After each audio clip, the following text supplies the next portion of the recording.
blagoslov. Tako hraniš njihovu. Gospodine, u zagrljaju križa ponio si sve slivljamo te.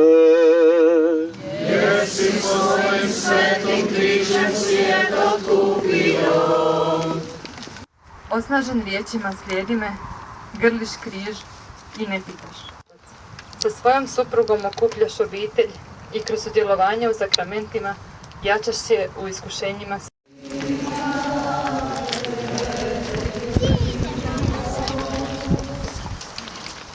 Smiluj nam se, Gospodine. Smiluj se nama.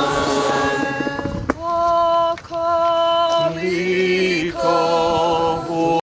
Vječe ona uzviše. Drugi zbog križa sude. Dopusti da od komadića tvoga križa njihov križ